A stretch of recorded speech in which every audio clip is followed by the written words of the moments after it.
Lucha Underground was shut down November 7th, 2018, and it started October 29th, 2014. It lasted a good 4 years. And yeah, and it was originally put on El Rey Network.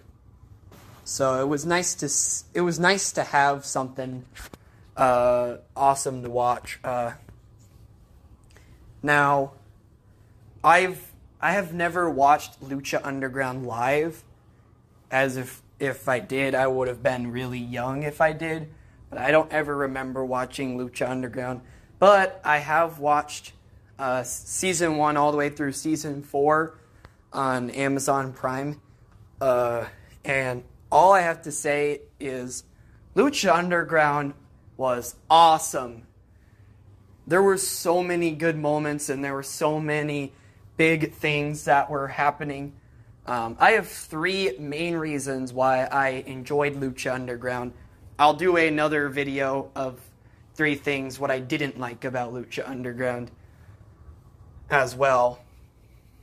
But let's get started, because this is TPW Talking Pro Wrestling, and here are 3 reasons why I think Lucha Underground was great. Number 1, the matches. By golly, the matchups were so amazing. Every matchup had its fair share of crazy moments, high-flying stuff.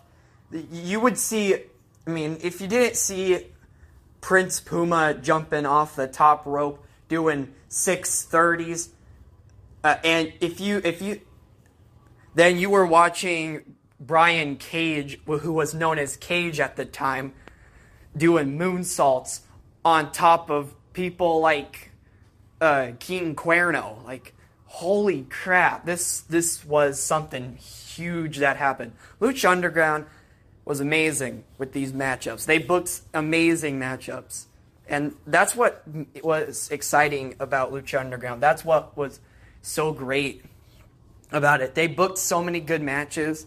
For example, for their first matchup ever on season 1, they had the huge fatal 7-way for the first ever Lucha Underground Championship title match. And we found out that Dario Cueto,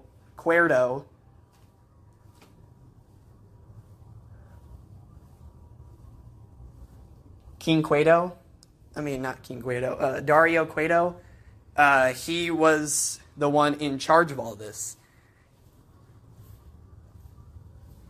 And it was nice to watch something awesome. That 7-way was a great way to kick off Lucha Underground. And yeah, just the matchups, all of the high-flying moments, all of the... there was Angelico, who jumped all the way off of, the sky. Like, he went super high up in one of the matchups, and he took out the opponent. Because, by golly, Angelico was crazy. But you got to admit, the matchups were crazy. The matchups had amazing moments.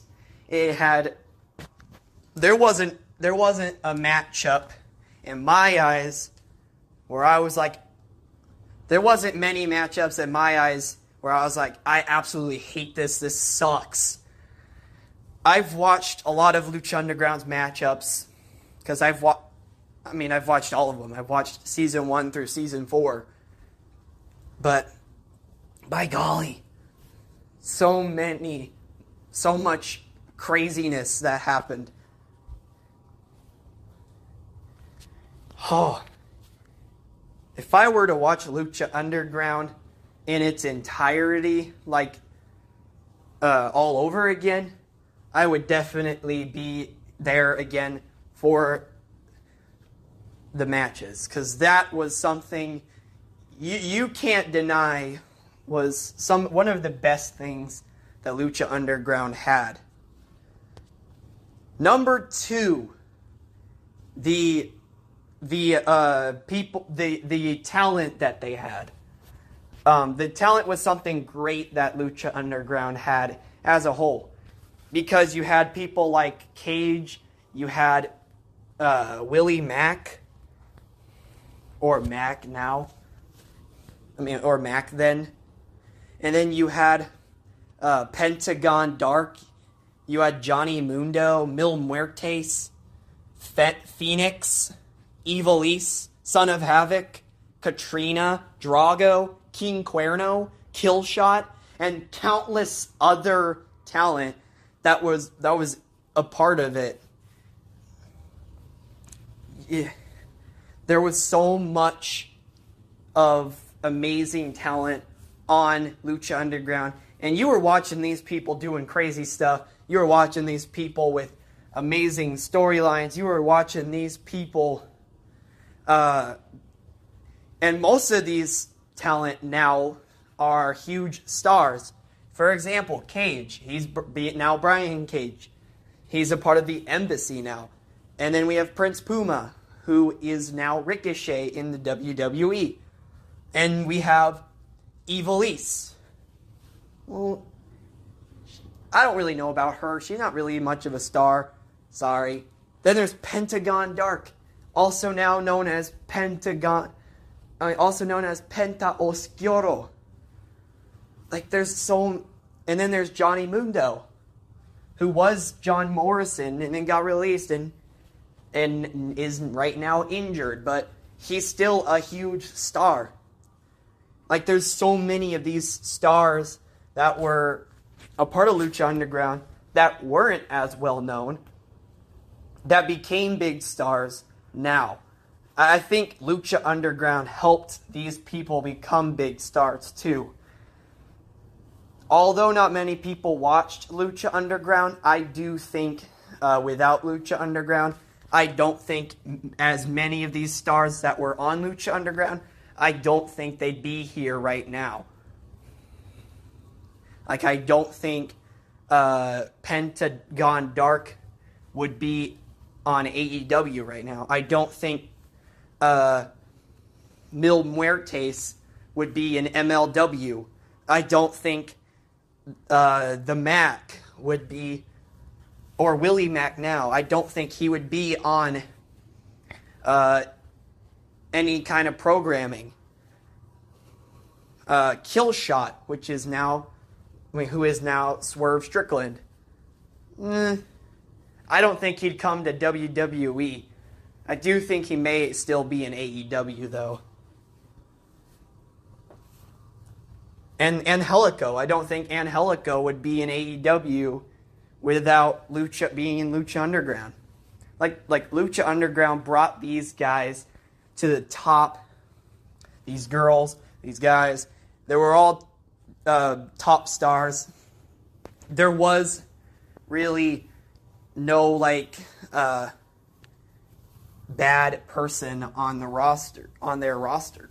All of these talent were amazing to watch. That's one of the big things that Lucha Underground had too, was the amazing talent that they had. So that was that's the second reason what made Lucha Underground so great. Number 3.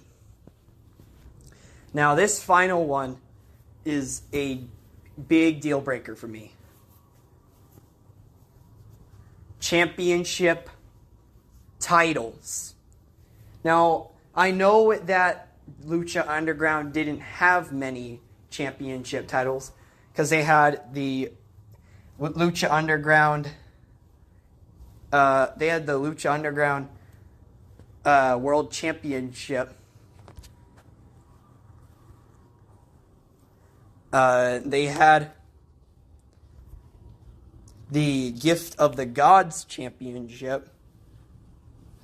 Well, they had the Lucha Underground Championship. Then they had the Lucha Underground Gift of the Gods Championship. And they had And then they had the Lucha Underground 6-man tag team champions, or the trios champions. And that was really enough. That wasn't... Lucha Underground didn't need a whole bunch of championship titles. That's one of the things that made them great, because not every matchup was a championship title match.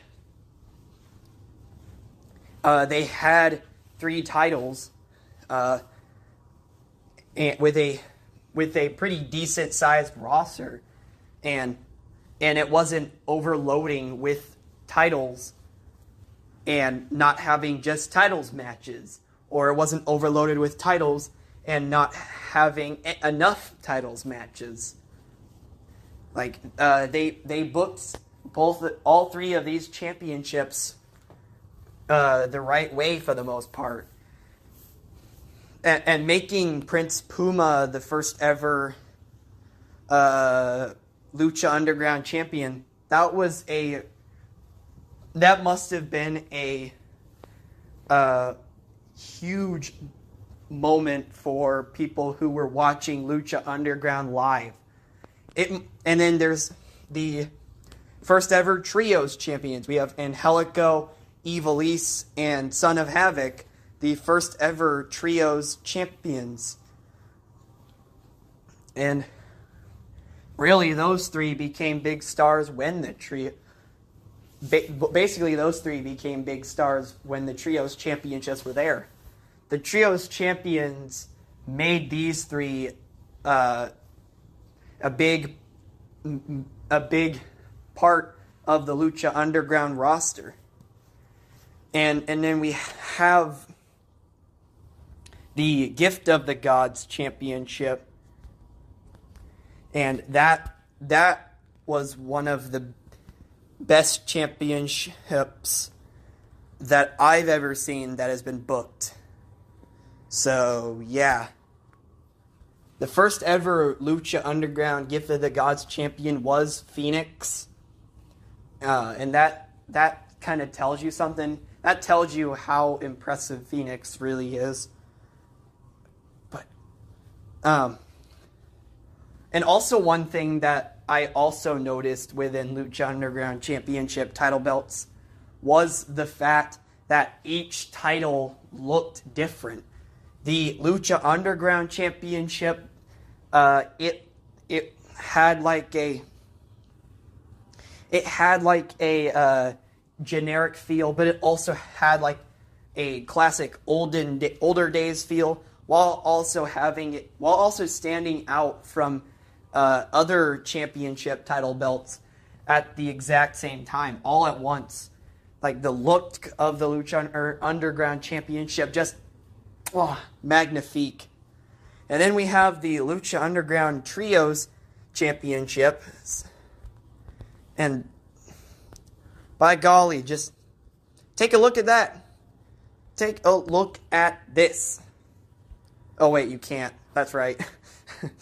This isn't one of those videos. This is a podcast. Right. My bad. But anyway, the look of the Trios Championships.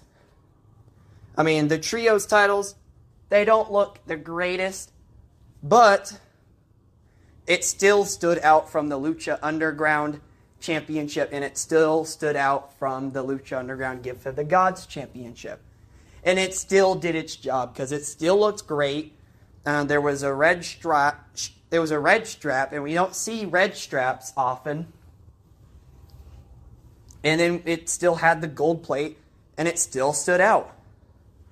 And then the Gift of the Gods Championship, because holy crap, that title is so different from all the other titles. There's like a weird rectangle shape for every single side as the plates. And there wasn't just like 3 different plates. There was like 5, 6, or whatever how much plates. There was like one huge main plate. It was a rectangle, and it just it stood out from all of the rest of the championship titles.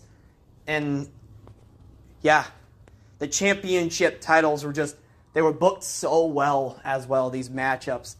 There was maybe 2 or 3 title matches that I was like, nah, this is okay. And those were probably either one of the Gift of the Gods title matches and one of the trios matches, or it had to have been all of the trios matches that I'm talking about. I can't really name the ones that I was like, was okay. I just felt like some of the trios title matches and maybe 1 or 2 of the Gift of the Gods title matches were okay, but for the most part, it had great booking for these titles. But yeah, there you go, guys. Those are my 3 main reasons why I think Lucha Underground was great.